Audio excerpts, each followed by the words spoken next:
네, 여러분 안녕하세요. 2023년 3월 22일 노영의 뉴스인사이다 시작하겠습니다. 제가 잠깐 전에 커피 마시려고 커피 캔을 따다가 갑자기 딱 슛이 들어오는 바람에 자, 여러분 잘 지내셨습니까?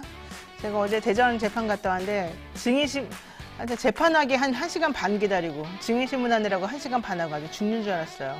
그래서 어제 오히려 제가 일찍 잤습니다. 평상시엔 보통 1~2시에 자는데 어제 12시에 잤잖아요. 오늘 완전히 날아갈 것 같아요. 오늘 한번 방송 지켜봐 주시죠. 오늘 방송 한동인 기자 뉴스픽 진행할 거고요. 대담한 대담 시간에는 최진봉 교수와 함께 또 현안 알아보도록 하겠습니다.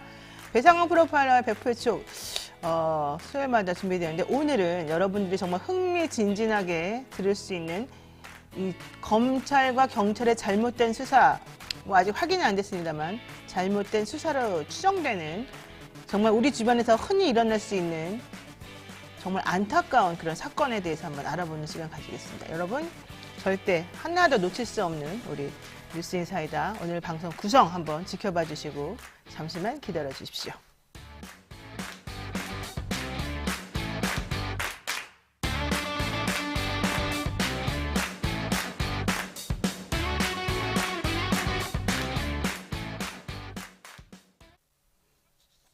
네, 매일 아침 지나치지 말고 이것만은 꼭 알아야 된다. 뉴스픽 전해드리는 시간입니다. 한동인 뉴스바토 기자 나와 있습니다. 안녕하세요. 안녕하세요. 네, 윤 대통령 결국 우리 국민들에게 해명을 했습니다. 그런데 3.1절 기념사보다 길고 지루하게 좀 이해 불가하게 설명이 있었어요. 자, 어떠한 식으로 해명했는지 한번 들어보겠습니다. 네, 어제 윤석열 대통령의 국무회의가 TV로 생중계가 됐습니다. 네. 무려 25분간 이어진 발언인데 약 6,600여자에 달하는 분량입니다. 이게 통상 국무회의가 5분에서 길어야 10분 이내 발언이었는데 어제는 중요 행사에서의 기념사보다 더 긴 수준이었고 직전에 3.1절 기념사의 경우에도 1,300여자 약 5분에 불과했는데 약 5배나 더 쏟아낼 정도로 어제 공을 들였다는 얘기입니다. 그러니까 평상시 국무회의 모두 발언 등등등등 보다도 5배 정도 네. 길게 얘기를 하는 거였는데 특히 3.1절 기념사 때 우리를 경악하게 했던 그 내용하고 비교해보면은 말도 못하게 정성을 들였다는 얘기잖아요. 네, 그렇습니다. 6,600자, 25분간. 자, 그 내용이 정확히 뭐였습니까? 긴 시간을 할애해서 뱉은 메시지가 우리 사회에는 배타적 민족주의와 반의를 외치면서 정치적 이득을 취하려는 세력이 엄연히 존재하고 있다. 지금 굴종 외교를 지적하고 있는 야권을 직격한 표현인데 네. 문재인 정부까지 거론을 했습니다. 윤석열 대통령은 전임 정부라고 직접 거론을 하면서 수렁에 빠진 한일 관계를 그대로 방치했다. 그 여파로 양국 국민과 제1정부들이 피해를 보고 양국의 안보와 경제는 깊은 반목에 빠지고 말았다라고 얘기를 하면서 반일 감정을 자극해서 국내 정치에 활용을 한다면 본인도 할 수 있지만 대통령으로서의 책무를 져버리는 것이라고 생각을 했다라고 하면서 특히 이 발언이 중요한데 일본은 이미 수십 차례에 걸쳐 우리에게 과거사 문제에 대해 반성과 사과를 표한 바 있다라고 언급을 하면서 일본의 입장을 대변하기도 했습니다. 자, 여기서 한 3가지 포인트가 있습니다. 일본이 이미 수십 차례에 걸쳐서 우리에게 과거사 문제에 대해 반성과 사과를 표했다? 정말 그랬나요? 그렇지 않습니다. 그렇죠. 게다가 만약에 이거를 일본에게 물어볼까요? 그대로? 자, 우리 대통령님께서 당신들은 이미 수십 차례 대한민국의 과거사 문제에 대해서 반성과 사과를 표한 바가 있다고 하는데 동의하십니까? 라고 물어보면 그들이 뭐라고 대답할까요? 아니라고 대답하겠죠. 그러면 우리 대통령은 우리 국민들에게 거짓말을 한 셈이 되는 겁니다. 두 번째 포인트. 전임 정부라고 직접 거론을 하면서 수렁에 빠진 한일 관계를 그대로 방치했다. 그래서 양국 국민과 제1동포들이 피해를 보았고 양국의 안보와 경제가 반목에 빠졌다. 우리 경제 일본 때문에 반목에 빠진 게 없어요. 수렁에 빠진 한일 관계를 방치했다? 우리가 노력했으나 상대방이 안 받아들인 거 아니겠습니까? 이거 정말 저는 이해할 수가 없고 또 역시 묻지마 문재인 정부 또 규탄하는 탓하는 그런 게 또 벌어졌죠. 세 번째 포인트. 반일 감정을 자극해서 국내 정치에 활용하려는 사람들이 있다? 그러면 친일 정치라고 하는 미명하에 본인의 정치적 이득을 위해서 행동하는 사람들은 없습니까? 대통령으로서 그런 걸 하게 되면 책무를 져버리는 것이다.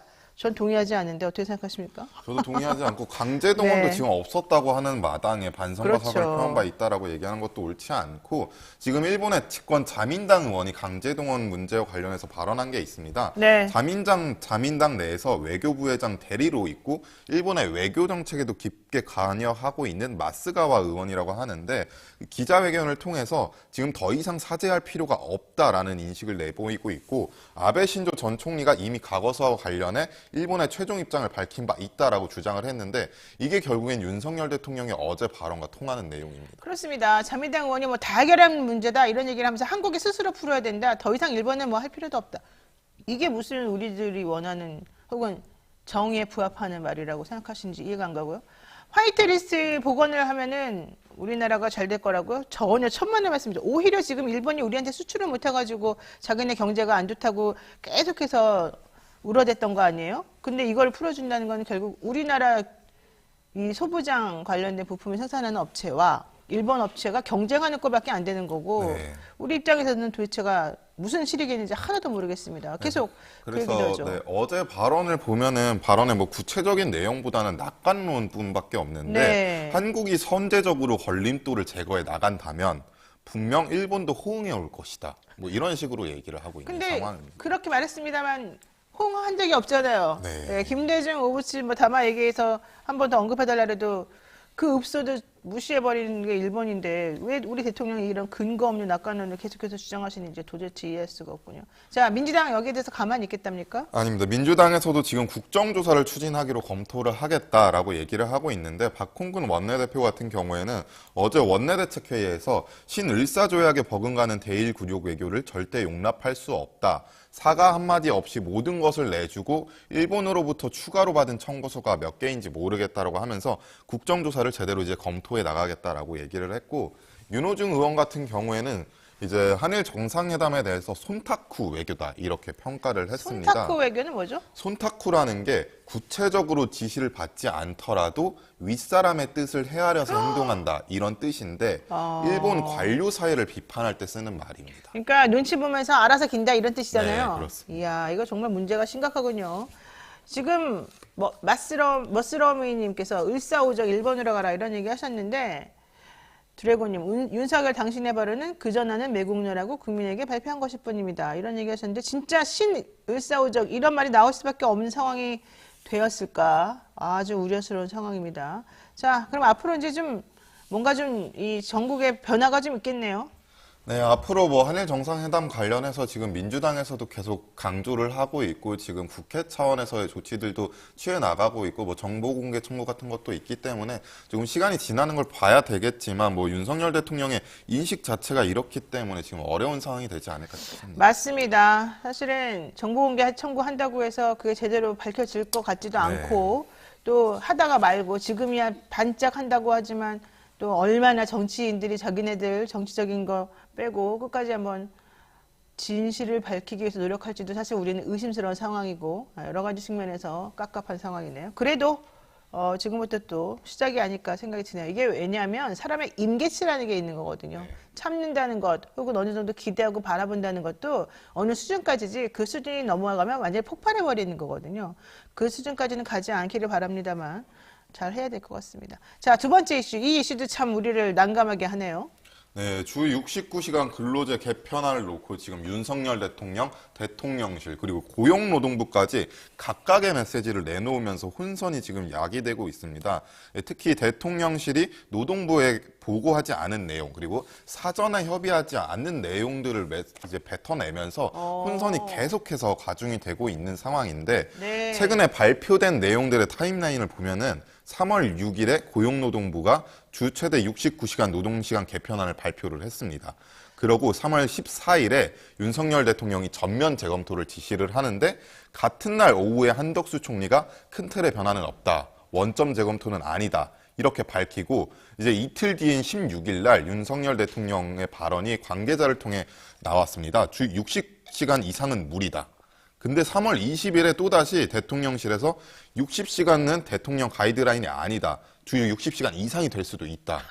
라고 했는데 네. 어제 또 21일 날 어제 윤석열 대통령이 또 주 60시간 이상 근무 건강보호 차원에서 무리다. 참 뭐야 이렇게 도대체. 하면서 지금 수도 없이 계속해서 바뀌고 있는 상황인데 어제 또 대통령실에서 윤석열 대통령 국무회의 발언 이후에 네. 또 이게 또 가이드라인은 아니다라고 얘기를 하고 있는 상황입니다. 와, 뭐 장난하는 것도 아니고 뭡니까? 3월 6일에 이 얘기가 먼저 나왔어요. 69시간 노동시간 어쩌고 저쩌고. 그 다음에 한 일주일 지나가지고 3월 14일 날 윤 대통령이 전면 재검토를 얘기했어요. 근데 바로 그날 한덕수 총리가 뭐야, 원점 재검토도 아니고 큰 틀 변화 없어. 대통령은 무시한 발언을 한 거죠. 3월 16일 날 대통령 그러니까 갑자기 자, 60시간 이상은 무리다 또 말했습니다. 이제 60시간이에요, 60시간. 그러다가 나흘 있다가 대통령실에서 대통령 가이드라인은 아니다. 60시간 이상 될 수도 있다. 이러면서 또 대통령의 주장을 또 반박했습니다. 그 다음날 윤 대통령 60시간 이상 근무는 건강보호차에서 무리다. 뭐 왔다리 갔다리. 지금까지 정해진 게 하나도 없다는 거잖아요. 네, 정해진 게 하나도 없고요. 지금 뭐 어제 나온 대통령실 관계자 발언을 보면 근로시간 상한캡을 씌우는 건 명확하게 입장이 정리된 게 아니다. 윤석열 대통령이 말한 것은 여론을 면밀히 수렴하라는 뜻으로 받아들이고 있다. 그 우려의 표현이다. 이렇게 얘기를 하고 있습니다. 우려의 표현이고 그렇게 뭐 여론을 수렴하려고 했으니까 수렴을 해서 하면 되잖아요. 다 필요 없고 그래서 국민들은 어떻게 하겠다는 거예요. 69시간 일하다 죽으라는 거예요. 뭐예요. 정확하게 말을 좀 해달라는 거잖아요. 왜 이 사람 말 다르고 저 사람 말 다르고 어떻게 정책을 이따위로 합니까? 아, 정말 이해가 안 되고요. 다른 노동부 고위 관계자 대통령실의 발표 관련해서 노동부는 사전에 몰랐다. 이딴 말 하는 게 창피스럽지 않습니까? 부끄럽다는 거를 도대체 이분들이 잘 모르시는 것 같아요. 대통령실에서 여기에 대해서 또 뭐 말이 나왔을까요? 대통령실에서는 지금 뭐 우려의 표현이다, 뭐 정해진 게 없다라는 얘기고 지금 주 69시간 비판 자체가 네. 언론의 호도다. 이런 인식을 지금 가지고 있는 또 상황입니다. 언론의 호도라고요? 이렇게까지 네. 친정부적 언론이 어딨다고 지금 언론을 또 이렇게 자기네끼리 싸우는 것도 아니고.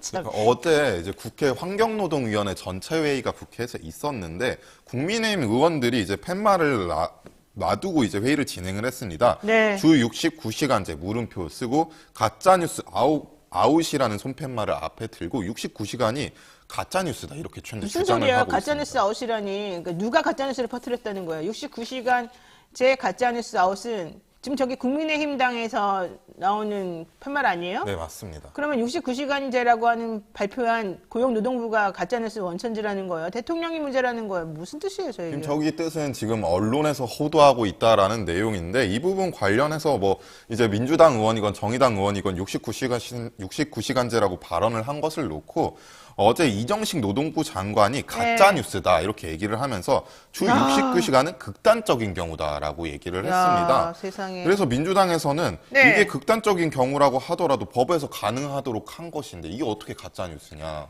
그렇죠. 이게 어떻게 가짜 뉴스가 될 수 있는지 이해를 할 수가 없습니다. 아니 그러면 언론 모두에게 다 물어보세요. 조중동에게 물어보세요. 자기네들이 좋아하는 그 조중동에서 가짜뉴스를 썼다는 거잖아요. 네. 69시간이라고 썼죠. 조중동에서. 그러면은 조중동에 그 글을 쓴 기사를 쓴 그분들은 도대체 누구의 말을 듣고 했습니까? 고용노동부에서 나온 거라든가 여기저기서 대통령실에서 나온 거라든가 문서를 가지고서 했을 거 아니에요. 가짜뉴스란 말이 어디서 나와요 진짜. 이분들은 뭐 아주 그냥 남 탓하는 게 아주 그냥 몸에 배가지고 자기도 모르게 자동으로 팍 튀어나오나 봐. 국민의힘도 마찬가지고 모든 사람들이. 게다가 원점에서 재검토하라는 말은 다 거짓말이었고 이런 얘기하는 한덕수 총리도 그러면 결과적으로 가짜뉴스의 온상입니까? 말도 안 되는 소리들 하고 있어요. 자, 정리해 주시죠. 마지막. 예. 네, 뭐 국민의힘에서도 지금 이 부분 관련해서 뭐 가짜뉴스라고 주장을 하면서 쉽게 써줬으면 하는 아쉬움이 있다. 뭘 쉽게 써주라는 거예요? 지금 민주당이고 언론이고 잘못 이해하고 있다라고. 아, 또 우리 얘기를 탓이에요? 하고. 네, 우리가 그렇습니다. 잘못 이해한 거예요? 네, 그렇습니다. 야, 이분들은 뭐 기자가 잘못했다. 그 기사를 읽은 우리가 잘못했다. 그 기사를 전달하는 전달자가 잘못했다. 모든 게 다 자기네는 잘못이 한 개도 없고 맨날 독자가 잘못, 국민이 잘못, 전 정부가 잘못, 모두 자기네 빼놓고 다 잘못이군요. 자기네끼리도 말이 혼선이 되면서. 정말 지긋지긋하다. 제 말이 아닙니다, 여러분. 제 말이 아닙니다. 정말 지긋지긋하다. 이런 얘기 지금 계속해서 나오고 있습니다. 참네요. 자, 공짜노동 근절과 주 69시간까지 연장노동이 무슨 관계냐. 이은주 의원이 하는 말인데요. 결과론적으로 공짜노동 근절을 위해서 69시간까지 가능하도록 하겠다라는 주장 자체가 말이 안 된다. 이런 얘기인데 저는 모르겠어요. 이게 지금 산업혁명이 처음 일어났던 영국에서 어린애들부터 노인들까지 정말 공장에서 그 정말 말도 안 되는 최저임금 받고서 일 시키다가 막 사람 죽어나가고 그래도 아무렇지도 않았던 그런 시절이 있지 않습니까? 지금 현재 대한민국의 미래가 그렇게 지금 나아갈지도 모른다는 무서운 생각이 갑자기 듭니다. 우리 일만 하다 죽으라는 겁니까? 우리가 뭐 일하려고 태어났습니까? 말이 되는 소리를 해야죠. 정부는 좀 제대로 된 정책을 펼치시고 본인들이 능력이 없어가지고 정책을 잘 못했으면 못 펼치고 국민들로부터 질타를 받으면 겸허히 수용하고 고칠 생각을 좀 하십시오. 뭔 국민들 탓 좀 하지 말고 그 충성스러운 언론 탓하지 마시고요. 예, 여기까지 하겠습니다. 한동현 기자 수고 많으셨습니다. 네, 지금 여러분께서는 노영희 뉴스 인사이드 함께하고 계시고요. 여러분 구독, 좋아요 빨리 눌러주세요. 야, 25만 되고 나니까 자신감이 뿜뿜 올라갑니다. 잠시 기다리시면 최진봉 교수와 함께 오겠습니다.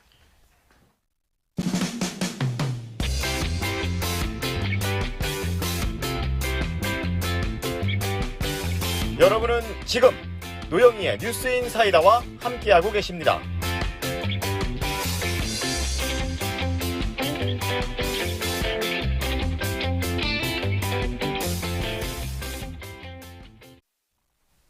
네, 노영희 뉴스 인사이드 함께하고 계시죠? 하루도 조용할 날 없는 정치권 최진봉 교수와 함께 촘촘하게 분석을 해보도록 하겠습니다.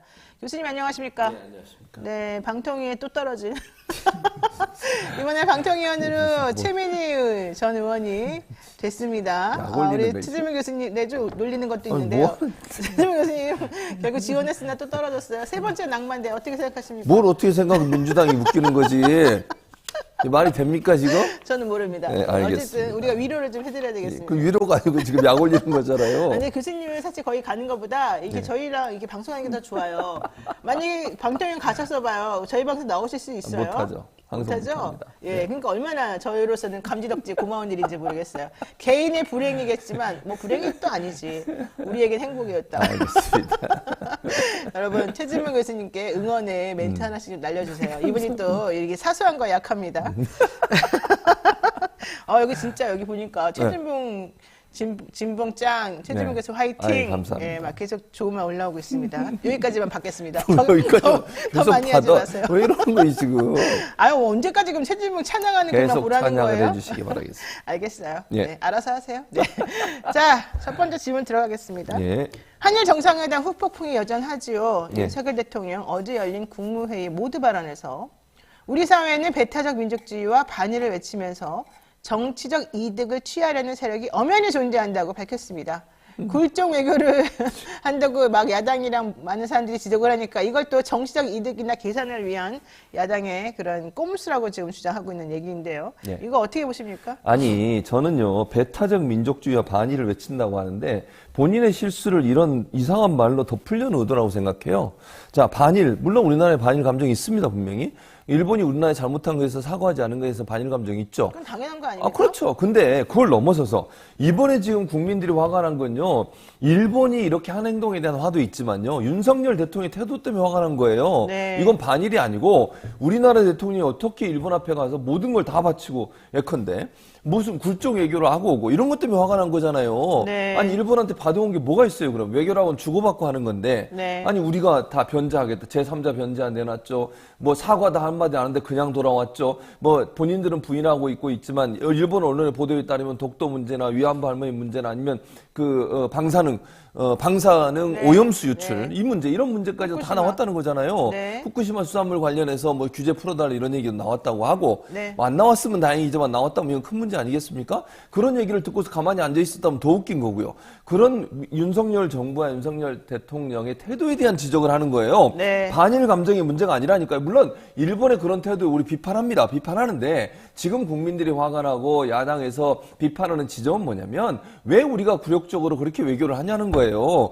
제대로 당당하게 얘기 좀 해달라. 자존심 상해 죽겠다. 아니 우리나라 대통령이라는 사람이 우리나라 국민들에게 자존심 상하게 만들고 굴욕적으로 느끼게 만드는 그런 태도에 대해서 비판을 하는데 어디다가 민족주의와 반일을 외치면서 그걸로 정치적 이득을 얻는다고 생각해요. 네. 지금 국민들이 바보입니까? 지금 그게 반일 감정이 기대서 해서 그런 게 아니에요. 지금 윤석열 대통령의 이런 태도에 대해서 문제를 삼는 거고 네. 생존하고 계시는 생존자, 피해자들, 생존자들이 계시잖아요. 세 분. 네. 동양 같은 돈 안 받겠다잖아요. 그렇게 얘기하고 있는데 본인이 가서 우리가 다 해줄게. 이게 말이 됩니까 지금? 그러니까 거지 동량 같은 돈을 내가 왜 받냐. 이게 지금 그 피해자 살아계시는 세 분의 그 마지막 피해자분들의 얘기입니다만은 자 대통령이 또 전임 정부 탓을 했어요. 예. 문재인 정부가 수렁에 빠진 한일 관계를 방치했다. 그러면서 자금의 엄중한 국제 정세를 뒤로하고 저마저, 그러니까 대통령마저 적대적 민족주의와 반일 감정을 자극해서 국내 정치에 활용하려 한다면 대통령으로서 책무를 져버리는 거 아니겠느냐? 이런 얘기를 지금 하면서 본인의 행동이 잘했다 이런 얘기를 하는 거잖아요. 어떻게 보십니까? 아니 그러면 문재인 대통령이 반일 감정을 자극해서 국내 정치에 뭘 활용을 했는데요? 사실 그 당시에요. 잘 아시는 것처럼 그 당시 우리 국민들이 얼마나 화가 났습니까? 그 노 저펜, 네. 그다음에 일본에서 만든 제품 불매운동까지 했어요. 그게 국민 정서인데 그 당시 국민의힘이나 그 당시에 보수 진영에서 뭐라 그랬어요? 일본과 잘 지내야 된다. 네. 그렇게 주장했던 사람들이에요. 그 사람들이.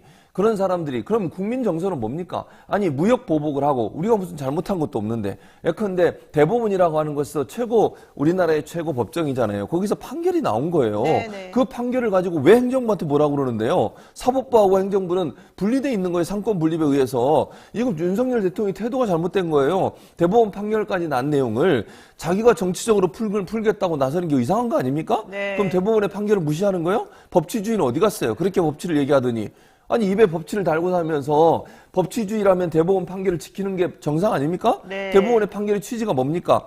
그 사람들의 피해 금액을 배상하되 그거는 일본 기업이 잘못했으니 일본 기업이 우리나라에 갖고 있는 자산을 매각해서 그걸로 네. 돌려주라는 거잖아요. 배상을 하라는 거잖아요. 그 취지에 맞게 하면 되는 거예요. 행정부가 나서가지고 그걸 완전히 무력화시키는 행동을 하는 것 자체가 문제라고 보거든요. 저는. 그럼 사법부가 왜 존재하는 거예요? 아니 법에서 다 만들어 놓으면 판결을 내려놓으면 정치적으로 풀어가지고 그게 아무리 무력화시켜버리면 어떻게 하겠다는 겁니까 대체? 사실 노무현 정부 때도 이 문제는 분명히 한 바가 있습니다. 이 국가 간의 배상과 관련된 이 협의와는 별도로 개인의 배상 청구 같은 거는 인정해야 된다. 그렇죠. 그리고 그러니까. 2012년도 대법원 판결에서도 그런 내용의 요지가 있었었어요. 그리고 2018년도 전원합의세 판결로 이거 정리를 해준 겁니다. 네, 맞아요. 그렇기 때문에 행정부와 이 사법부가 전부 다 이거는 당연한 거다. 이게 뭐가 문제냐라는 걸 확인을 해줬었던 건데 그렇죠.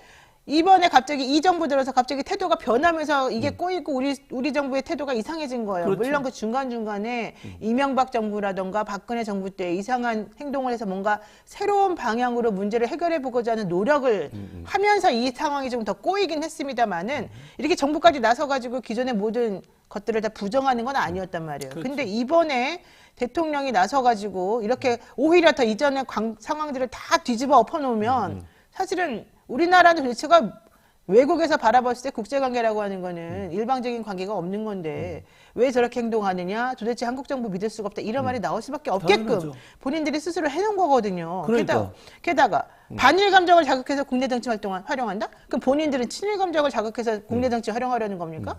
말이 앞뒤가 안 맞는 거잖아요. 그렇지. 이거 그리고- 어떻게 봐요 도대체? 아니, 그러니까 문재인 정부 때는 명확하게 이렇게 선을 그었어요. 네. 사법부 판결은 법적인 문제니까 그렇게 처리하는 거. 이걸 그렇죠. 행정부가 이래라 저래라 할 수 있는 영역이 아니니까 이거는 법적으로 그대로 처리하면 되는 거고 외교와 정치 문제는 그걸로 풀자고 계속 주장을 했었어요. 네, 맞습니다. 우리가 예를 들어서 외교 관계 회복을 위해서 노력을 안 했습니까? 문재인 정부가 그렇게 열심히 노력을 했지만 일본이 아베 정권이 얼마나 이걸 자기 정치에 국내 정치 이용을 해먹었습니까? 극우 세력들을 모아가지고 자기 지지율을 그렇죠. 끌어올리려고 결집시키고. 네. 그랬죠. 네. 그럼 일본이 잘못한 걸 가지고 왜 우리가 그걸 이용했다고 그러는 거예요? 우리가 무슨 일본에 대해서 반감을 가지고서 우리 정부가 일본을 보복하고 그랬어요? 일본이 먼저 보복 행위를 하니까 우리가 지소미아를 파기한 그렇죠. 거예요. 그러니까 처음에 시작은 초계기잖아요. 초계기. 당연하죠. 자기네들이 잘못한 초계기. 그러니까 그래놓고 지금도 그거 사과하라고 그래요. 근데 네, 윤석열 이번에 대통령- 가서도 그 얘기했잖아요. 네, 그랬더니 말도 못해 거기에 대해서. 아니 명확하게 얘기해야 되잖아요. 자기들이 저공 비행을 해가지고 우리 위험하게 함정에 했잖아요. 위협을 줬잖아요. 네. 자기들이 잘못한 거에서 소리를 높이는 게 얼마나 웃기냐고 이게 적반하장이지. 근데 그 적반하장의 꼴을 당하면서도 가만히 있었던 윤석열 대통령이 더 창피스러워요. 저는 대한민국 국민으로서 그러시면 안 되는 거 아닙니까? 이렇게 강하게 발언해가지고 방통이 안 된 거 아니에요? 잠깐 실수를 했습니다. 편집해 주신 거예요. 그렇죠. 아니, 갑자기 화가 걱정되죠. 나니까. 갑자기 그걸 빨리 얘기하지, 시작하기 전에 얘기하지. 한참 하고 있는데. 아유 정말 여보세요 교수님 이렇게 또 일관성 있는 모습을 보여주십시오. 자 오늘 제가 이해가 안 갔던 것 중에 하나가 네. G7 정상회의 초청된 게 성과라고 주장하는 거예요. 저는 도대체 여기 초청된 게 무슨 물론 국제적으로 정치적으로 의미는 있겠죠. 그러나 그걸 때문에 우리나라 이렇게 굴욕을 당하고 굴종적 외교를 한다는 소리를 듣는 것하고 비교를 해보면 어떤 게 더 비교 우위가 있는 거예요. 아니, 그러니까 우리나라 국민들한테 또는 피해자들, 우리나라 그 피해자분들이잖아요. 그분들의 아픔에 상처에 소금 뿌려가면서 그러면서 가는 게 뭐가 영광이겠습니까? 맞아요. 바로 그거예요. 여기 가서 뭐 외국 그 정상들 만나서 뭐 몇 분 얘기하고 뭐 얼마나 얘기할지 모르겠지만 네. 그거 얻기 위해서 우리 국민들에게 굴욕적인 마음을 느끼게 합니까? 그게 대통령이 할 일입니까? 아니 명분을 갖고 일을 하는 거예요. 가서 잠깐 만나서 얘기하고 외국 정상 만나고 뭐 G7 가가지고 업적으로 가게 되는데 저는 일본이 초청했던 이유가 뭐겠어요?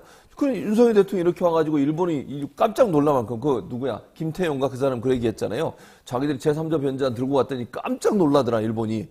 자기들이 기대한 것보다 훨씬 많이 너무 많이 양보를 주니까. 하니까 얼마나 네. 놀라겠어요. 이렇게까지 양보를 해? 대한민국이? 야 대단하다. 그러니까 불러준 거잖아요 결국은 G7에. 나 이거 같아요. 뭐요? 제가 예를 하나 들어볼 테니까 제가 순간적으로 떠오른 얘기인데 이게 예. 맞는지 한번 평가를 해주십시오. 네. 차분하게. 말씀하시죠. 진봉이네. 뭘 또 진봉이네 집에. 영인회로 왔어요, 영인회로. 기다려 보세요. 네, 네. 자, 진봉이네 집에 진봉 씨가 살았어요. 네. 예, 최진봉 씨는 좀 이렇게 흥분도 잘하고 이런 사람이에요. 근데 평상시 좀 야비하게 굴었어요. 뭘 약간 예를 들어서. 자, 그런데 영인의 집에 아들이 하나 있는 거예요. 자, 진봉이네 아들한테 맞고 왔네. 영인의 아들이 진봉이네 아들한테 맞고 왔네. 자, 여기에 대해서 항의를 하려고 그러니까 진봉 씨가 눈을 부라리면서 뭐야 아들을 잘 키워야지 무슨 짓거리야 이러면서 화를 막 내는 거예요. 나는 그런 사람이 아닌데. 그래가지고 영인의 엄마 아빠가 야 아들아 내가 힘이 없으나 어쨌든 이거는 최진봉 씨 내가 잘못한 거다 라고 말을 했어요. 자 이렇게 말을 하면서 나중에 가서 우리 진봉이네 아들한테 나중에 이제 사과도 받고 이렇게 합시다 라고 애를 달랬어요. 그러고 나니까 최진봉 씨가 뭐야 이 말도 안 되는 이 하극상 뭐야 이 잘못된 행동 영인의 아들 영인 문제다 이러면서 이제 화를 내면서 영인하고 관계를 끊겠다고 해버렸어요.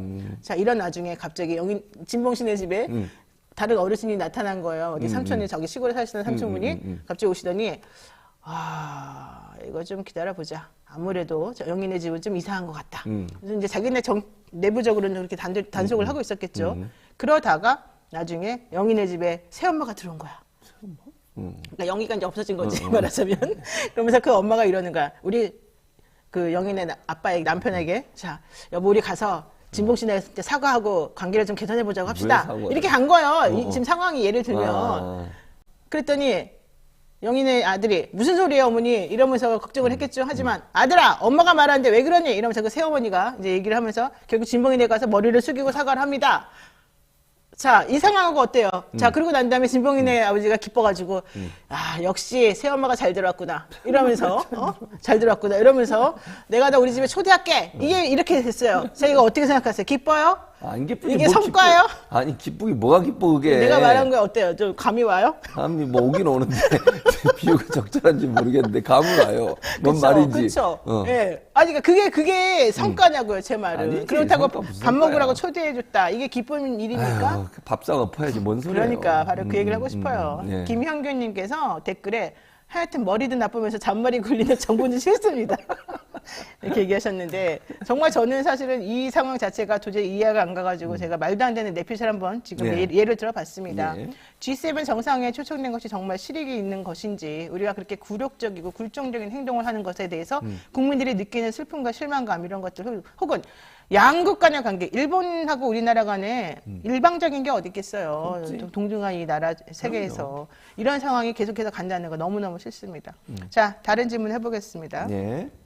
민주당에서는 이번 한일 정상회담 결과를 두고 국정조사 추진을 본격적으로 검토한다고 지금 밝히고 있어요. 네. 뭐 이태원 국정조사도 제대로 된 게 없다는 지금 상황인데 이번 건 국정조사 제대로 되겠습니까? 뭐 제대로 안 될 가능성이 있죠. 왜냐하면 정부가 적극적으로 협조 안 할 거예요. 제가 네, 볼 때는 뭐 네. 그러나 그럼에도 불구하고 저는 해야 된다고 봅니다. 개인적으로. 왜냐하면 국정조사를 통해서 최대한 노력을 해야 돼요. 야당 입장에서는 국민들이 이 부분에서 화가 나 있고 굴욕적인 외교에 대해서 뭔가 조치가 필요하다고 느끼고 있지 않겠어요? 네. 근데 나설 수 있는 데가 없잖아요. 정부기관은 다 대통령이나 아니면 행정부의 권한은 놓여있기 때문에 적극적으로 안 나설 거 아니겠어요? 그럼 결국 국회가 나서야죠. 국민의 대의기관이.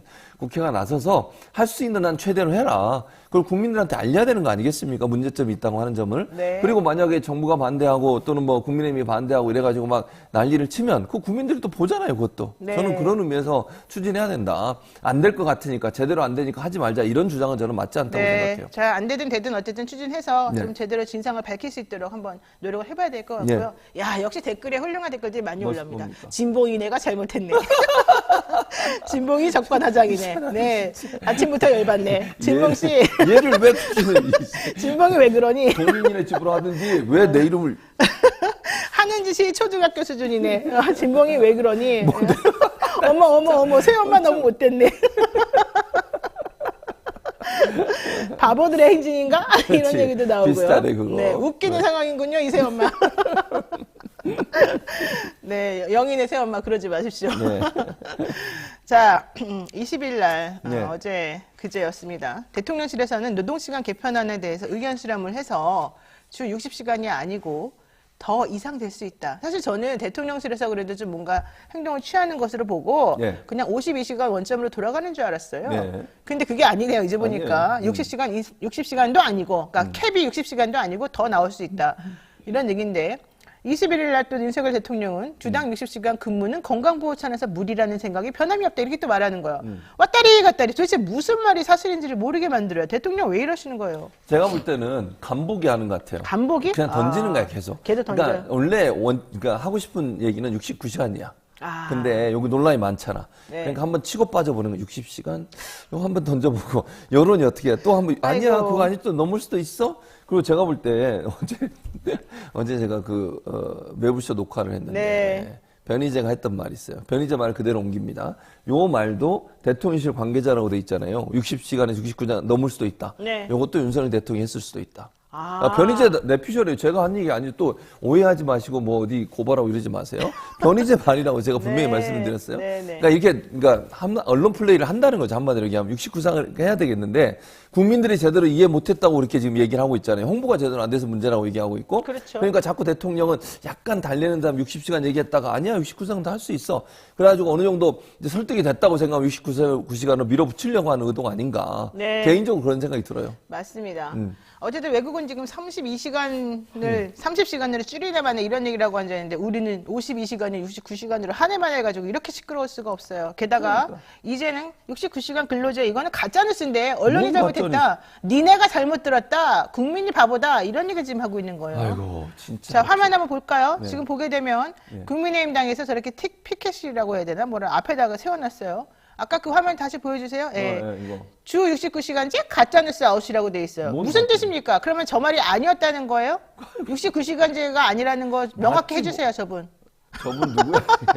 국민의 누구야? 의원이겠죠. 아니 뭐가 가짜뉴스에 69시간 맞지? 최대 69시간까지 할 수 있는 거잖아요. MZ세대들한테 뭐라는 줄 기억나시죠? 뭐래요? 잘 이해를 못해가지고 그런 거래. 그러니까 맨날 이해 못해. 그 우리 국민은 MZ세대가 뭐라 바보야. 이해 잘하고 있거든요. 무슨 말인지 알아요. 최대로 69시간이요. 근데 최대로 69시간 할 수 있게 하면 직장에서 그렇게 하도록 유도하거나 아니면 압력을 가할 수도 있는 거잖아요. 요청을 할 수도 있는 거고. 그럼요. 네. 그런 상황을 상정해서 얘기하는 거잖아요, 지금. 네. 물론 이 사람 말처럼 이분이 누군지 모르겠지만 이분 말처럼 모든 사람이 69시간 하는 건 아니겠지. 네. 그러나 직장에서 예를 들면 근로자 입장에서는 하기 싫음에도 불구하고 회사 입장에서 정말 우리가 필요하니까 좀 일 좀 해달라 요청하면 그걸 막 뿌리치기 어렵잖아요. 네. 그리고 회사 같은 경우에 최근에 설문조사 보니까 법정으로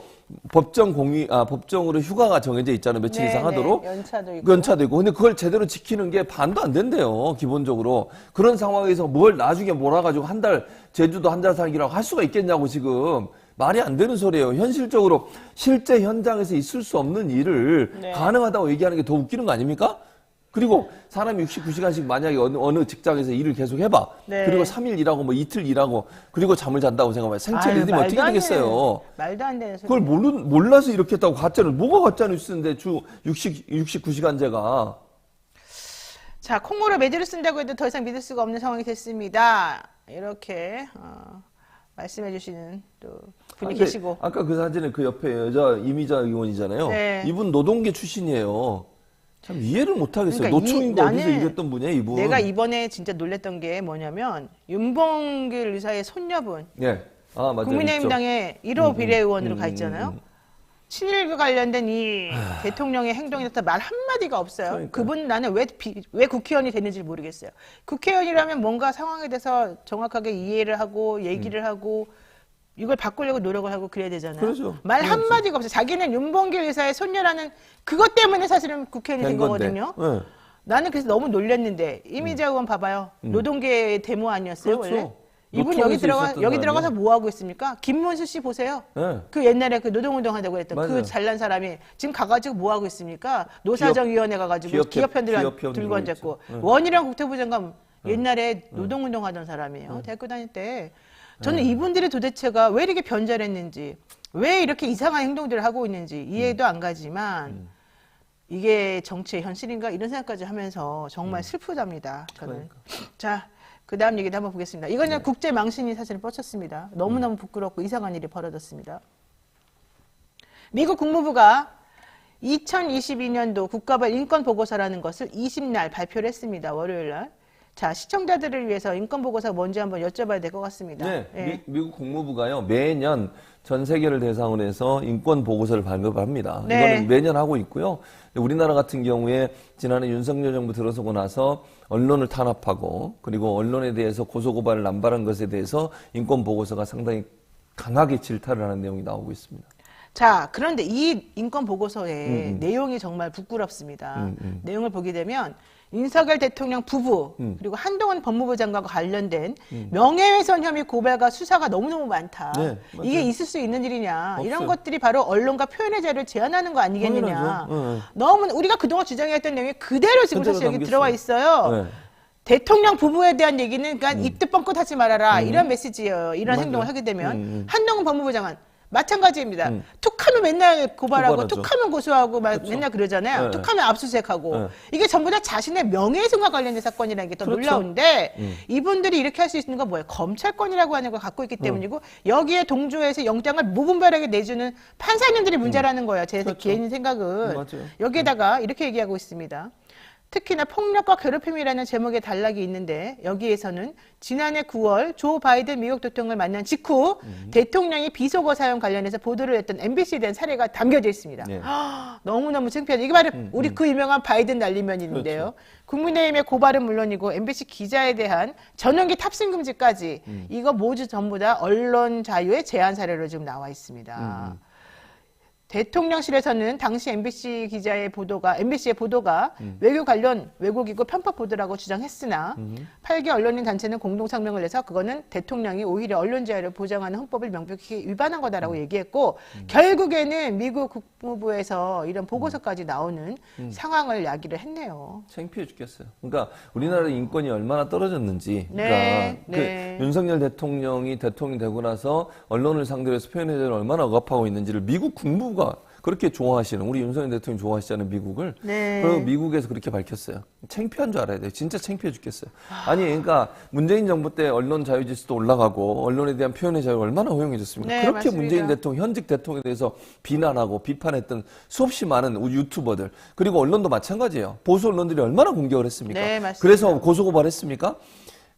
거의 한 적 없어요. 한두 건 한두 있었지만. 건 있었죠. 네. 근데 그것도 다 무죄 나왔어요. 그렇어요. 사실은. 그러니까 최대한 자제를 했어요. 네. 왜냐하면 그러니까 권력기관은 언론의 비판과 감시의 대상인 거예요. 네. 그래서 미국 같은 경우에는요 고위공직자가 언론을 대상으로 해서 명예훼손 이런 걸 고소할 수 없게 못하게, 막아놨어요. 네, 아예. 못하게 해놨어요. 근데 우리나라 같은 경우에는 자기들이 법을 잘 안다고 생각하는지 검찰을 자기들 마음대로 할 수 있다고 생각하는지 그냥 고소고발을 해요.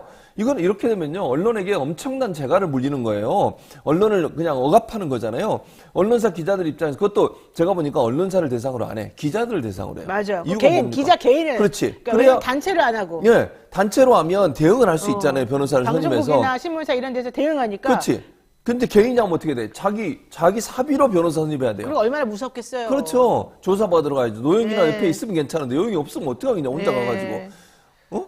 나는 혼자 저한테 가면 오세요. 네, 혼자 가세요, 본인은. 뭔 소리야. 이렇게 돼. 그러니까 기자 입장에서 기사 쓸 때 자기 검열을 하게 돼. 네. 제가 자기 검열을 하면 뭐냐면 이렇게 쓰면 또 고발당하는 거 아니야? 맞아요. 이러면 순화해 쓸 수밖에 없잖아요. 아니 의혹이 있는데 그거 쓰려고 했는데 이거 썼다가 괜히 또 고발당하면 어떡하지? 이러면 안 쓰게 돼요 사람이. 네네네. 그렇게 만드는 게 지금 이런 고소고발이. 그래서 미국의 인권보고서도 국무부 인권보고서도 이런 것들이 바로 언론 탄압이라고 얘기하는 거예요. 근데 그걸 우리는 대놓고 해. 윤석열 정부는. 이게 말이 되냐고요. 이해가 안 가요. 결국은 표현의 자유를 가지고 문제 삼는 건데 유시민 이사장에 대해서도 마찬가지고 열린공감 TV 압수수색도 엄청나게 지금 엄청나게 많이 하고 했죠. 있어요. 언론사 압수수색을 이렇게 심하게 하는 그전에는요. 언론사 압수수색하는 건 대단히 조심스럽게 했어요. 맞습니다. 그리고 언론사는 정보원을 보호할 수 있는 권한이 있어요. 정보원에 대해서 취재원. 그렇죠. 네. 취재원을 다 공개해버리면 누가 거기다 언론사에다 제보를 하겠어요. 제보하면 다 잡혀가는데 그래서 미국도요. 미국의 언론사들도 취재원 보호를 해주게 돼 있어요. 우리는 물론 법으로 그게 예전에 있었는데 없어졌거든요. 지금은 취재원 보호에 법적 규정은 없지만 네. 그럼에도 불구하고 인류 보편적인 또 선진국이나 전 세계 언론사에 주어진 권한 중에 하나가 뭐냐면 나에게 정보를 줬던 사람은 취재원을 공개하면 안 되는 거예요. 네. 그건 언론 윤리의 차원에서 그렇다는 거예요. 맞습니다. 근데 그거에 대해서 이렇게 압수수색을 하고 이런 식으로 하면 되겠습니까 지금? 김동주님께서 저는요 댓글 쓰면서도 자기 검열을 하게 되더라고요. 그렇게 돼요. 이 말이 정말 충분히 이해가 갑니다. 이거 가지고 고발하잖아요. 또 고소고발하고. 네, 맞습니다. 자, 추가로 하나만 더 보고서 얘기를 하겠습니다. 가짜뉴스 관련 내용인데요. 탁현민 전 청와대 의전비서관이 윤 대통령이 일장기 경례 관련해서 내용을 비판하면서 여기에 대해서 탁현민 주장이 또 사실이 아니다. 일부 거짓 정보다라는 표시 지금 딱지가 붙어 있대요. 페이스북에. 지금 탁현민 비서관이 얘기한 거 도대체 정확히 무슨 말인지 한번 설명을 들어볼까요? 예, 무슨 말이냐면요.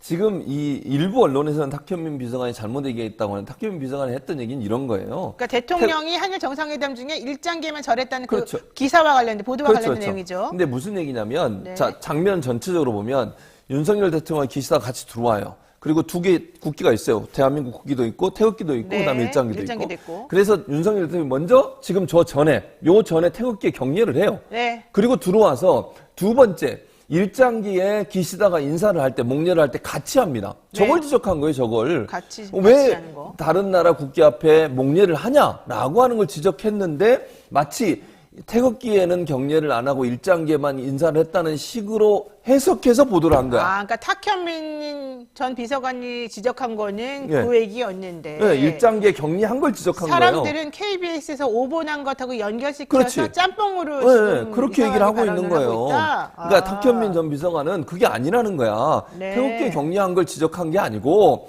일장기에서는 자국 예를 들면 그 태극기에 격리를 했잖아요. 일단 네, 네, 그러면 네. 기시다가 일장기에 일단할 때 그냥 서 있으면 될 텐데 왜 같이 목례를 했냐 이걸 지적한 맞군요. 거예요. 자, KBS는 지난 심리글 뉴스에서 윤 대통령이 일본 총리 관저에서 일본 의장대 사회를 하는 장면 중 의장대가 우리 국기를 들고 있지 않은 것 같다면서 우리 대통령이 일장기에다가만 절을 한 것 같다는 취지의 해설을 덧붙였어요. 네. 근데 알고 봤더니 그건 가려져서 방송 각도 그렇죠. 때문에 안 그랬던 보인 거고 거죠. 카메라 때문에 네. 원래는 두 개가 다 있었고 있었어요. 네, 네, 대통령은 네. 우리 국기에 대한 경례를 한 것으로 하고, 네, 얘기가 맞아요. 됐습니다. 그러니까 KBS가 사과를 했는데 탁 전 비서관은 페이스북에다가 우리 대통령의 이 또 결례와 이 일장기에 대한 경례를 설명하는 과정에서 이 부분이 마치 우리나라와 대통령이 일장기에만 한 것처럼 그렇게 얘기한 건 아니에요. 것이 아니었는데 아니에요. 지금 그건 그렇게 아니에요. 얘기가 된 네. 것처럼 되는 거죠. 맞아요. 자, 그래서 탁 비서관은 이 부분에 대해서 페이스북에 다시 글을 올렸습니다. 특정 각도에서 촬영된 사진에 기반한 오도 아니었냐라는 주장에 대해서 제가 지적한 것은 윤 대통령이 일장기에 경례했다는 것에 대해서만이다. 맞아요. 방문국의 대통령이 자국기에 경례한 후에 일본 총리와 같이 공동으로 다시 경례한 사례는 없다. 이걸 말했다는 거죠. 그렇죠. 그걸 말했다는 거예요. 그러니까 우리 대통령은 왜 경례 한 번 하더니 또 경례를 두 번 했냐는 거예요. 그렇죠. 우리 국기에 대해서. 그러니까 보통은 외교상에는 이런 게 다른 나라 정상이 네. 외국에 갔을 때는 자국의 국가가 울리거나 자국의 국기가 있으면 경례를 하지만 네. 다른 나라 국기에서는 경례를 하는 게 일반적이에요. 바이든 대통령도 그랬고요. 네, 일본에 네. 가가지고. 네. 근데 왜 일장기 앞에 목례를 했냐라고 하는 부분에 지적을 한 거예요. 그러니까 우리 대통령은 우리 태극기에 일단 혼자 먼저 경례했고 했고, 예. 그다음에 일장기에 대해서는 기시다 총리와 같이 경례했다. 그렇죠. 맞아요. 예. 근데 기시다는 우리나라 우리 건 안 했잖아요. 안 했어요. 예, 자기 나라 국기 자기- 일장기에만 했다니까. 우리 대통령이 또 할 때는 자기는 가만히 서 있기만 가만히 했었고. 있었어요. 그렇게 예. 해야 된다는 거지. 예, 지금 예. 그게 박 비서관 맞다는 거죠. 말은. 네. 예. 알겠습니다. 네. 자, 어쨌든 오해할 만한 여러 가지 상황이 사실 이번에 있었었고요. 그로 인해서 그와 같은 오보와 관련해서 KBS에 대해서 수신료 징수하는 방식을 또 분리시켜서 KBS가 시청료 제대로 못 징수하도록 하겠다라고 하는 또 탄압의 얘기가 또 나오고 있습니다. 사실인지 아닌지 그렇게 될지 안 될지 보겠습니다. 오늘 최지명 교수님, 네. 야 비겁하게 모든 위험은 변희재에게 돌리는군요. 이런 댓글도 있고요. 또 하나는 오늘 최지명 끝내줍니다. 너무너무 시원합니다. 이런 얘기도 있었습니다. 사이다죠. 네, 역시 방통위로 사이다. 떨어져야 된다. 뭘 떨어지는. 알겠습니다. 오늘 말씀 고맙습니다. 예, 끝내겠습니다. 감사합니다. 네, 노영희 뉴스 인사이다. 잠시 기다리시면 배포 요청하는데요. 이거는 꼭 들으셔야 돼요. 여러분 빨리빨리 오세요. 네. 네.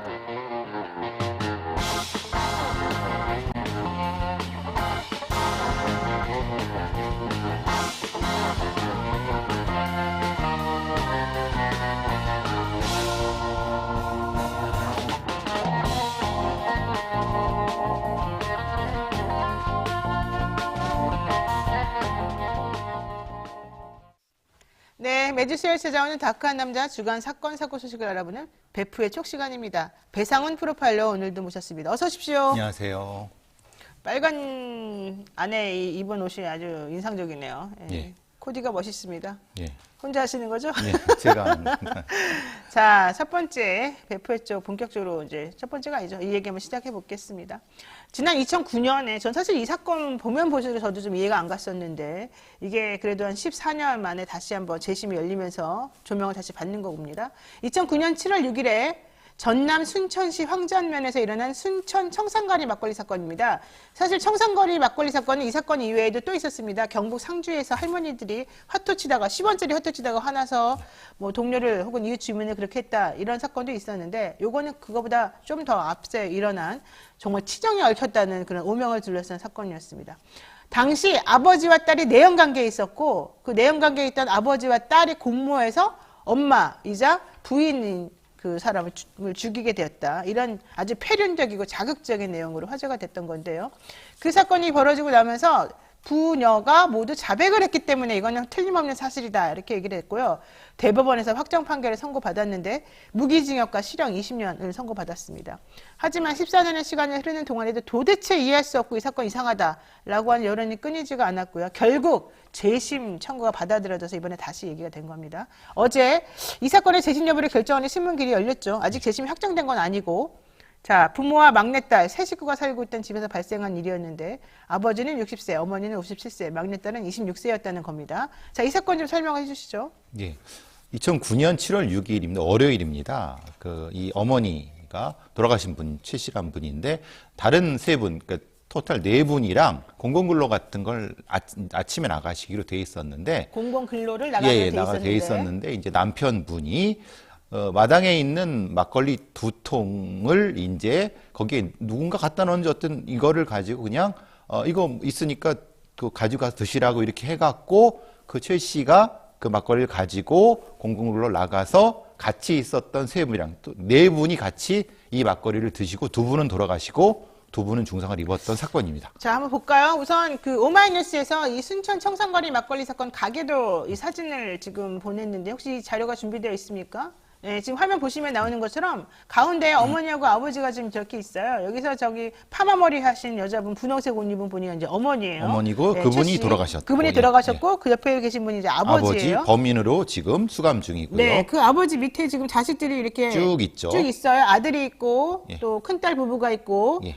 또 언니가 있고 언니 부부가 있고 네, 이제 막내딸. 막내가 이제 그 범인으로 네, 해서 이 막내가 수감 중인 저기서 예. 지금 초록 색깔로 이렇게 연결되는 저 연결된, 사람들이 예. 지금 같이 살았던 거예요. 나머지 식구들은 전부 다 지금 분가를 분가했고요. 했다. 예. 자, 이런 상황인데 이게 갑자기 재심이 신청된 이유는 자백을 받았고 대법원까지 확정 판결이 났으나 뭔가 이상하다라고 생각했기 때문 아니겠습니까? 이 사건의 전체적인 사건 기록을 네. 저만이 아니라 이제 뭐 SBS의 당신이 혹하는 사이라는 프로그램 그것이 알고 싶다. 그것이 알고 네, 싶다. 그리고 여러 프로그램이나 여러 전문가들이 봤는데 문제는 이 사건의 물적 증거가 하나도 없다는 겁니다. 오로지 이 둘에 대한 자백인데요. 네. 문제는 이 두 분이 물론 이 공개된 내용이라서 따님은 IQ 74, 네. 아버지는 IQ 80. 그러니까 말하자면 경계선에 있는 지능을 가지고 있는 분들인 거예요. 그러니까 이 자신이 어떤 자백을 했는지에 대해 잘 이해를 못하는 이게 사회적으로 어떤 의미가 있는지 법적으로 무슨 모르는. 처벌을 받을 것인지에 대한 인식이 있는 상태에서 자백을 했느냐가 중요한 건데. 중요한데 문제는 그 자백을 할 때 어떤 변호사의 도움도 없이 그리고 이 실제로 변호사도 없는데 자백을 없는 한 거예요? 상태에서 했고 그것이 이제 그 박준영 변호사가 찾아낸 신문하는 그 자백을 받는 과정에. 동영상이 다 공개가 됐습니다. 당시 혹하는 사이에서 전체적으로.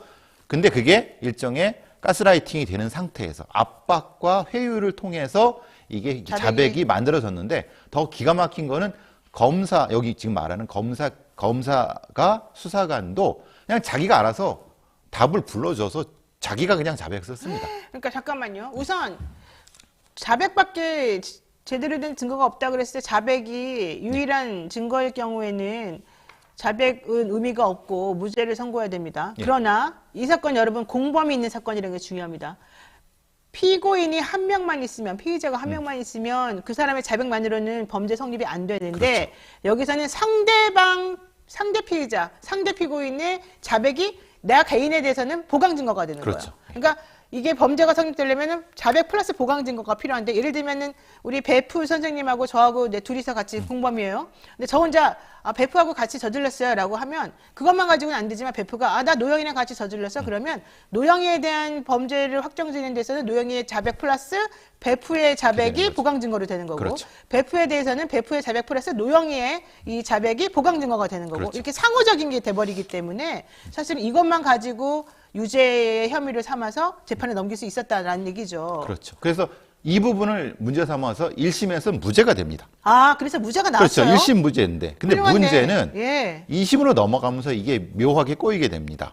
왜냐하면 2심에서 이것이 이 딸과 아버지에 의한 이게 유죄가 결정이 되게 되는 거죠. 이게 왜 그렇게 자백을 했는가에 대해서 이전까지는 자세한 내용을 몰랐어요. 네. 근데 결국은 그 자백이 이루어지는 과정에 대한 동영상을 찾아냄으로써 이게 그냥 그 검사와 수사관에 의해서 유도된 자백, 그리고 이 소위 말하는 아버지와 딸의 그 말도 안 되는 그 치정이라고 하는 이것도 역시 그 지청에 있는, 순천지청에 있는 여자 수사관이 심리적으로 유도한, 애초에 이 관계라고 하는 건 사건 초기엔 아예 없었던 거예요. 딸과 아버지의 이 관계라고 하는 건 경찰 수사할 때도 아예 없었던 그러니까 거예요. 딸과 아버지 사이에 치정으로 얽혔다라고 하는 네. 그러한 폐륜적 불륜행위나 이런 것들은 원래 존재하지 않았는데, 경찰 수사 때는 아예 나오지도 않았습니다. 근데 갑자기 그 얘기가 나오면서 둘이 범행 동기를 설명하는 것으로 설명하면 변했군요. 변해서 그렇게 되다 보니까 말씀하신 대로 딸의 증거를 아버지가 보강해주는 결과로 된 거죠. 왜냐하면 딸이 쉽게 말하면 우리 말로 약간 좀 지적으로 모자라니까 내가 그걸 안고 가겠다고 하면 아버지가 그걸 가게 되고, 이걸 또 딸이 아버지를 또 이렇게 되는.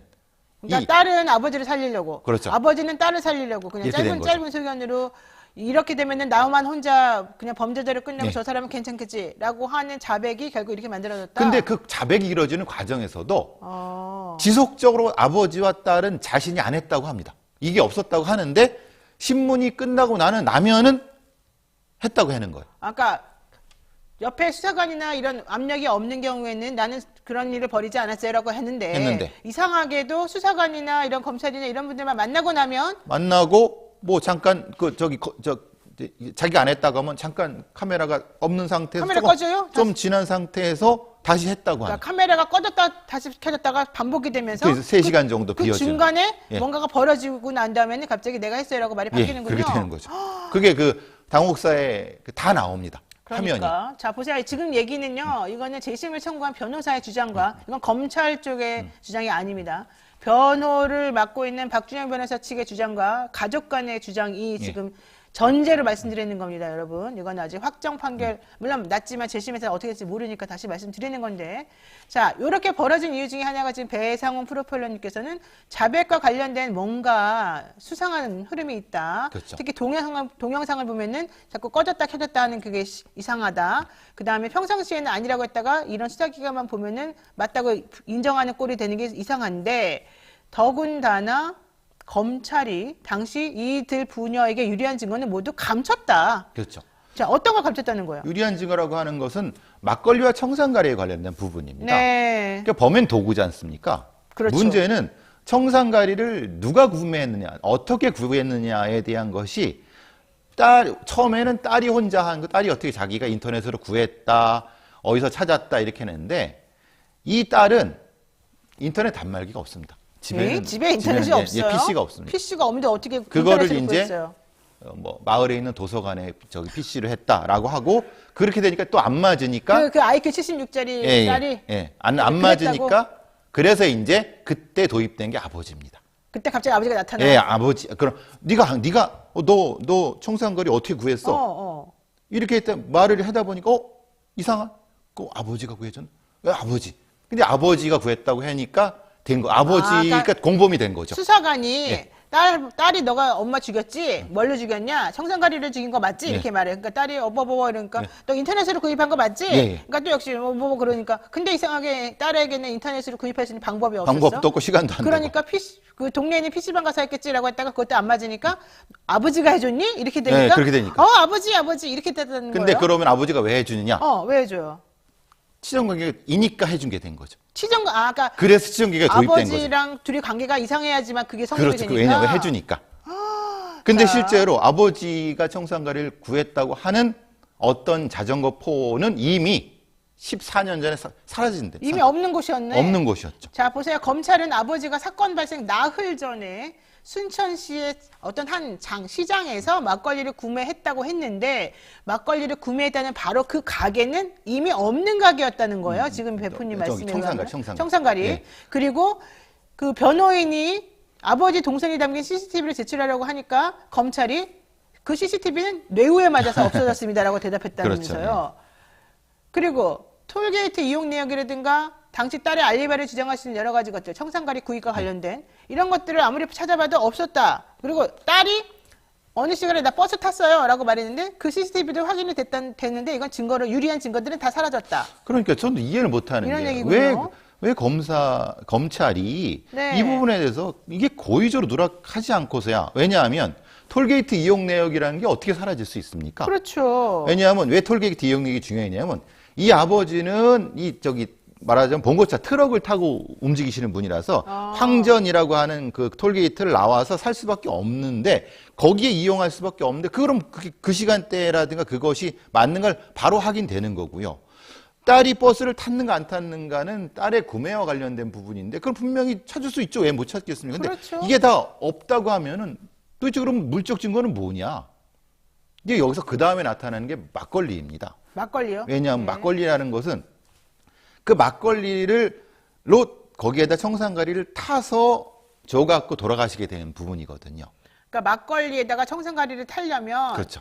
젓는 게 필요하잖아요. 그렇죠. 젓는 예, 거. 젓는 것도 그 필요하고 젓는 도구. 도구도 필요하고 그래서 그 도구에 있는 플라스틱 그 수저로 넣었다고 하는데 사실 플라스틱 수저에서는 청산이 검출되지 않았어요. 플라스틱 수저로 저었으면은 아니, 거기서 넣었으면은. 그게 나와야 되잖아요. 당연히 청산가리가 나와야죠. 나와야 되잖아요. 청산염이라고 예, 보통 예, 예, 부르는데. 예. 근데 그것도 없었다? 예, 예. 그럼 그런 거는 피고인에게 유리한 자료니까 검찰이 법원에 제출해 줘야 되거든요. 그렇죠. 근데 없는 거예요. 그걸 안 해줬다는 예, 예, 거죠. 예. 그러니까 게다가- 도대체 이 사건에 게다가 예. 사건 이틀 전 저녁에 딸이 집에 옥상에서 막걸리에 청산가리를 섞었다고 했는데 바로 그 시간에 딸은 오히려 집에서 폰뱅킹을 하고 있었다. 그렇죠. 그러면 다 안 맞는 말이네요. 하나도. 그러니까 이게 도대체 이 사건이 누가 어떻게 저지른지에 대해서 검찰이 설명이 안 되는 겁니다. 유일한 건 그냥 부녀가 했다는 겁니다. 자백했다는 겁니다. 자녀밖에. 근데 네. 그래서 검찰은 이상하다. 어머니하고 관계가 그러니까 이상하고 둘이 엄마를 꼭 죽여야 되는 뭔가가 있어야 된다라고 해서 바로 아까 말한 것처럼 부녀가 부적절한 내연 관계를 예, 예. 가지고 있었다고 주장하면서 친아버지가 15년 전에 딸을 성추행하면서부터 이 관계가 시작됐다라고 주장한 거죠. 예. 그런데 그러면- 문제는 그거죠. 네. 그럼 그거를 어떻게 알게 됐느냐? 네. 검찰이. 그러니까 딸하고 아버지의 부적절한 관계를. 예, 예. 예. 갑자기 뭐 이게. 그래서 그랬더니 경찰 누구한테 제보를 받았다. 경찰 A씨한테 제보받았다. 예. 근데 그 사람은 사실은 대공부서에 있었다는 거예요. 자기는 제보한 적이 없었다는 그 거예요. A 경찰은 예, 나는 예. 그런 말 한 적이 없다. 예, 예.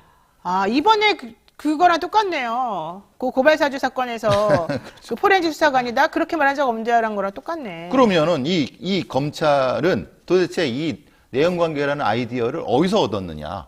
지금 화면 보시는 것처럼 저 경찰관 내가 난 그때 간첩자는 부서에 있었기 때문에 전혀 그런 말 한 적이 없는데 라고 말하는데 검사는 네가 그렇게 말했잖아. 둘이 부녀가 부적절한 관계라고 예. 이런 얘기군요. 예.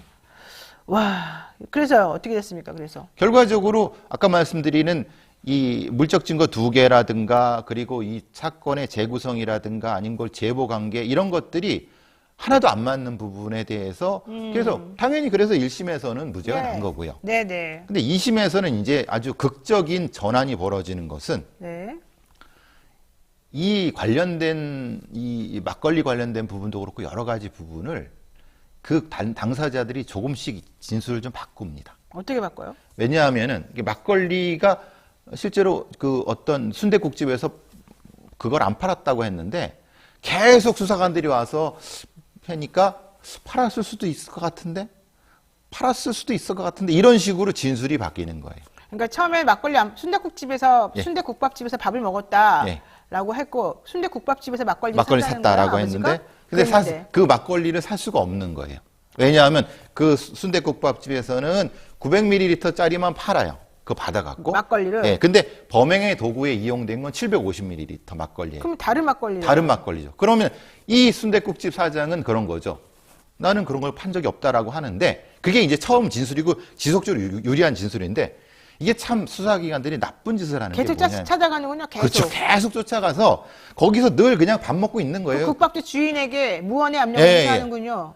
그러니까 재판 기간 동안 하니까 어, 이 사람들이 어떻게 하겠습니까? 말을 바꾸지. 내가 그랬을까? 내 기억이 정확하지 않네. 3번이나 검찰 조사를 받았다고 해요. 이 사람들이. 아. 그러니까 그 사람들이 거짓 증언을 했다는 게 아니라 그렇게 증언을 받으면 안 되죠. 그렇죠. 이게 사람들의 기억이 온전하지 않기 때문에 누구라도 아이 사장님 잘 생각해봐요.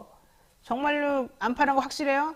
팔았는데 잊어버린 거 아니에요? 계속 그런 얘기를 그러니까 계속 계속 물어보는 그렇게 보고 거죠? 있는 거예요. 와. 이게 근데 이거를 그러면 판사님들이 가려서 해석을 했어야죠. 그런 건 사실 증거로 인정하면 안 되죠. 근데 다 인정했던 거잖아. 2심이 유죄가 나온 이유가 그런 부분도 분명히 연결이 됐다고 하는 거예요. 그리고 또 이런 것도 있잖아요. 부녀의 부적절한 내연관계가 정말로 이 사건의 동기라면 15년이나 일됐다가 갑자기 어머니를 그날 죽일 이유가 없는 거잖아요. 그렇죠. 그러니까는 변호사가 그런 점을 지적을 하니까 검찰이 그게 아니다. 엄마가 둘의 관계를 알아채고 사이가 되게 나빴다. 아버지랑 엄마랑 딸하고 셋이 다 사이가 너무너무 나빴다. 이랬다는 거잖아요. 근데 그걸 어떻게 증명이 없단 말이에요. 그런데 그때 당시 부부관계에 대해서는 이웃들의 주민이 있었다면서 증언이 있었다면서요. 그렇죠. 그러니까 그거는 실제로는 이 관계를 입증한 아무것도 없는 거예요. 그러니까 동선을 보면은 둘이서 너무 엄마랑 아빠가 너무 사이가 좋았다. 부부간에. 그래서 지금 화면 보시는 것처럼 사건 전날 백씨 부부는 아침에 일어나서 둘이서 아침 식사 같이 나누고 또 같이 밖에 나가고 산책하고 같이 또 놀았다. 이런 그렇죠. 얘기 나오는데 이 정도의 부부가 갑자기 그 다음날 아침에 막걸리 청산가리 타서 죽게 한다? 이거는 상식적이지 않다. 이런 얘기군요. 그렇죠. 자, 이런 식으로 계속해서 검찰이나 경찰이나 수사기관들이 하는 거 맞아요? 이 사건이 도대체 이해가 안 되는 거는 네. 아니 그럼 이 검찰은 왜 그랬을까? 네, 왜 그랬을까? 도대체 왜냐면 경찰은 당시에 비교적 유력한 범인을 찾아가고 있었어요. 근데 그 사건에. 그런데요. 근데 누구였어요? 갑자기 이 딸이 검찰에서 자백을 해버립니다. 했다고 해서 그 다음에 그 사건 일체를 경찰한테 모두 가져가죠. 넘겨버려요.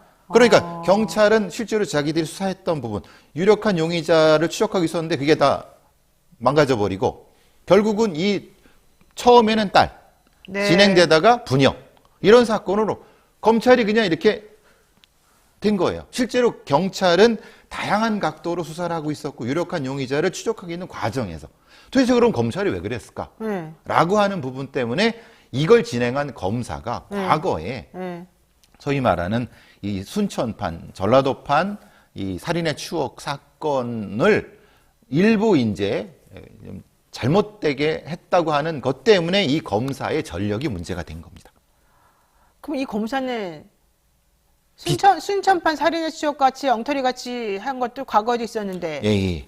이 부녀 살인 사건도 또 역시 또 잘못해서 만들었다는 박준영 거예요? 변호사의 얘기에 의하면 그 두 사건의 신문하는 방식이 거의 유사하다고 합니다. 그러니까 피고인을 용의자를 놓고 네. 일종의 가스라이팅하는 방식이 너무 유사해갖고 박준영 변호사가 그래서 이제 이 재심 신청을 시작하면서 이 사람이 상당히 이 신문하는 방식에서 이 용의자들을 이렇게 자백을 유도하는 방식 때문에 결국은 허위 진술서가 돼서 이 사건이 이렇게 됐다고 하는 거죠. 자, 사건 당시 SBS에 그것이 알고 싶다 방송을 보게 되면 막내딸 백 씨는 정신 상태가 사실은 정상이 아니었다고 합니다.